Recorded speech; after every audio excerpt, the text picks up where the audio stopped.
Hello, everyone. Hi, everybody.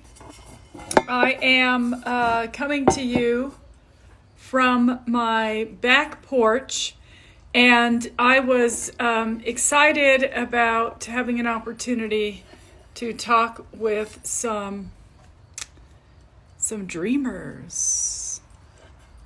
So I'm waiting for Yasmin to join me so that we can chat about the Supreme Court decision that happened today. Hello from Virginia Beach. Hi, Lance. Nice to see you. And thanks for liking my jewelry, Chicana Juarez. I appreciate that. Hello from Portland. Really happy to have all of you here today. I'm waiting for Yasmin, and as soon as she gets on, we will be able to have a conversation. Absolutely. I see they're on. They just need to ask to join my Instagram Live. It's such a beautiful day here in Albuquerque. Very, very happy about that.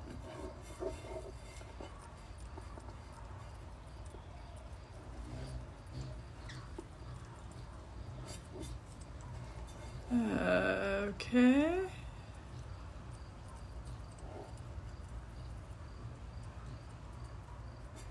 So yes, we were excited to hear about the SCOTUS decision today. As all of you know, President Trump tried to do what he's always done, right? And exclude people.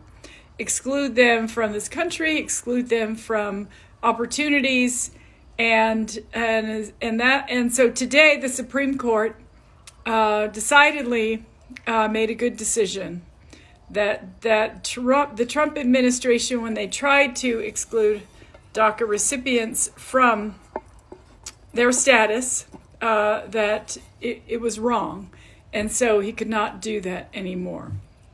So I am hoping to bring on two people from two dreamers, because I wanted to hear what they felt the decision meant to them.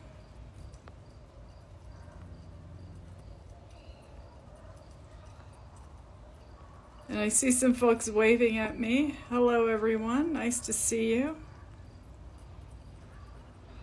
There it is. There.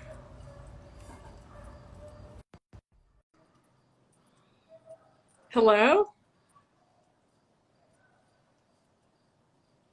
It's connecting, everybody. There you are. Hi. I'm so sorry. You know, I'm not the best with technology. So thank you. I'm happy that you both joined me today. How are you both doing? Excited, I think, is one way to put it. Yeah. Excellent. Really excited. For me personally, a huge sense of relief, and also just trying to take in this win that's taken years. So it's a big day. Yes, absolutely. So I'd like to know, just what does this mean? Tell me what this means to you. Tell me what you think it means to the rest of our country and to, hundreds of thousands of people like you. You want to explain it first? So my name is Yasmin. I am a DACA recipient. I came to the United States when I was 3 years old. I grew up in Phoenix, Arizona, and my family fled Phoenix because at the time, the sheriff was Joseph Arpaio, and he had a lot of practices that really terrorized the immigrant community. And so my family ended up in Albuquerque. I graduated from Del Norte High School. I did my undergrad at the University of New Mexico. I just graduated medical school from the University of New Mexico. And today was my very first day of orientation for my medical residency. Excuse me. And so at exactly 8:04 a.m., my phone started going off. with people sending me congratulatory text messages and emails. And I was very confused as what is going on, because obviously I wasn't on my phone. I wasn't checking any of the media outlets. But as soon as I heard the news that after 2.5 years of advocating and fighting and raising the issue to people who maybe don't really think about it because it's not something that they live, we finally got a decision from the Supreme Court. My first thought that came into my mind was, oh my goodness, I get to stay.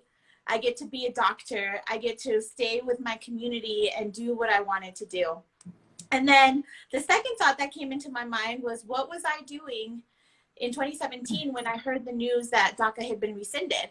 And it's taken a lot of fight, but here we are. And I just want to remind folks that we got DACA because immigrant youth and allies advocated and fought for our community. And we were able to keep DACA because during these last 2.5 years, we fought, we were vocal, and we stood together. Absolutely.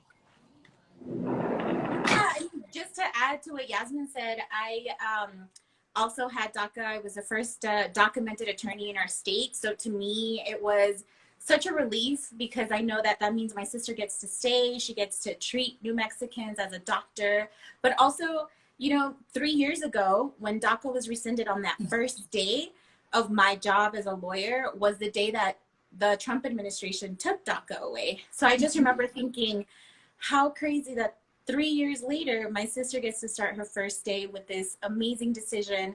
And, you know, as an attorney at the New Mexico Immigrant Law Center, we're putting processes in place so that individuals can keep renewing, so that new applicants can start getting screened. And so we encourage individuals to start calling the New Mexico Immigrant Law Center for that.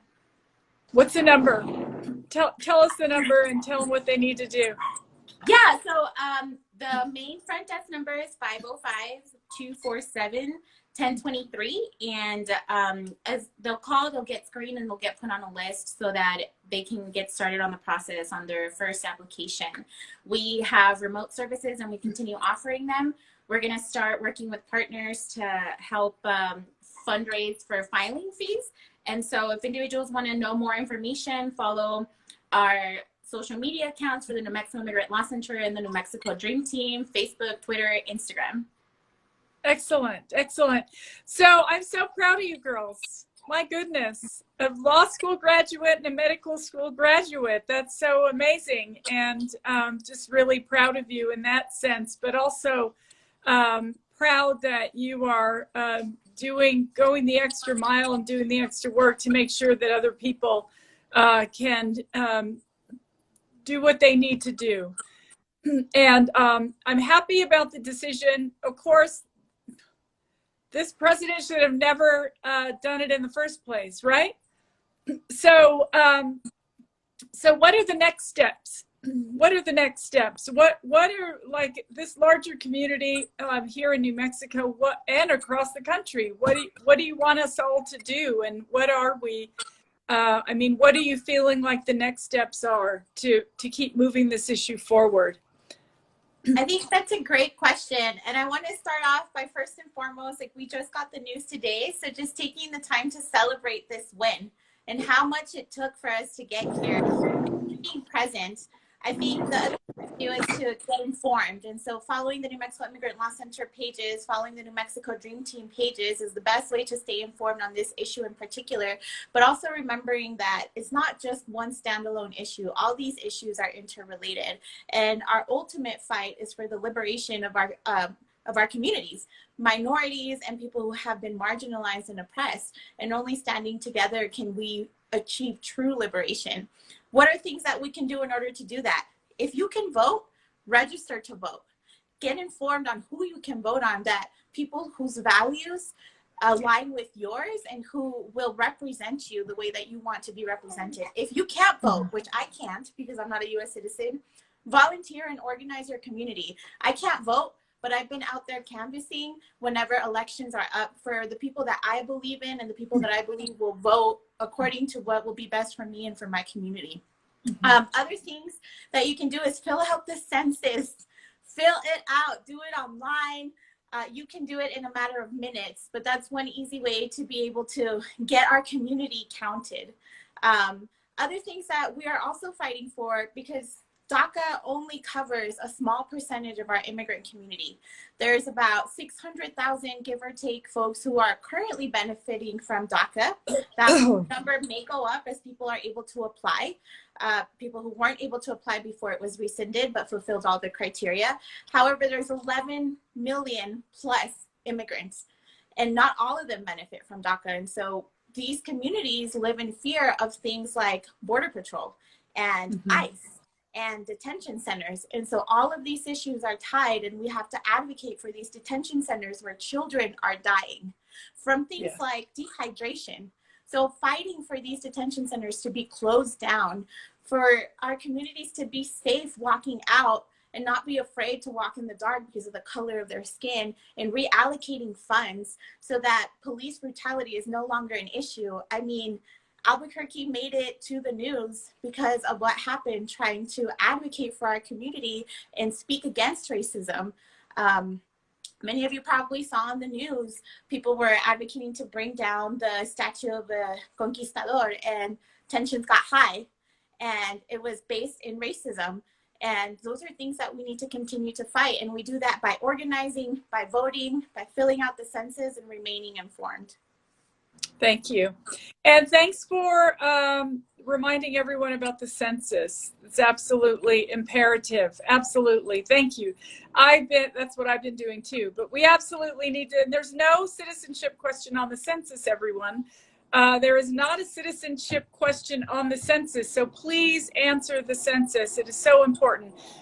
When we are working to appropriate funds for our communities, we want to make sure that everyone is counted, so we can include you and provide for the infrastructure, the hospitals, the schools, the things that our communities so badly need.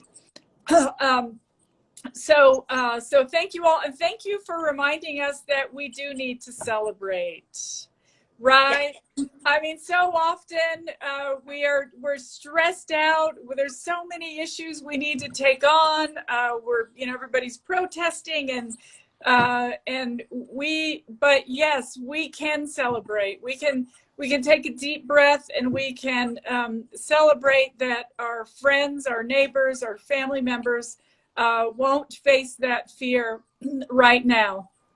But I'm hoping and praying with your advice about voting, that we do vote in the candidates who care about humanity and who care about people, and who worry that yes, all children are being cared for.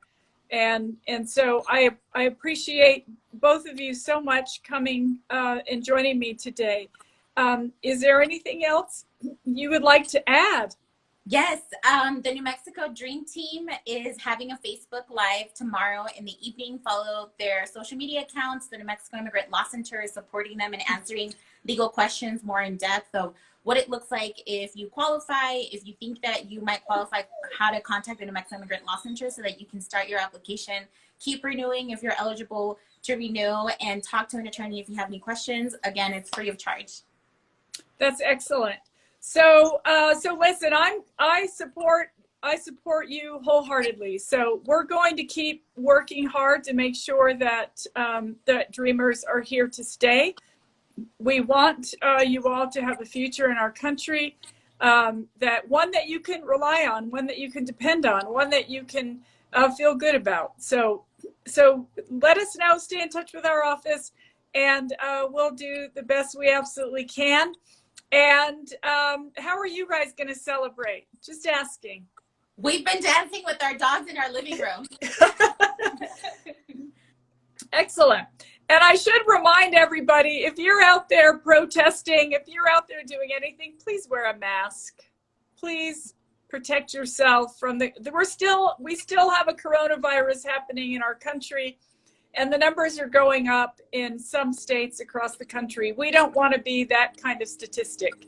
So yes, we have a resident doctor here on our Facebook Live who will tell you to stay safe. Isn't that right?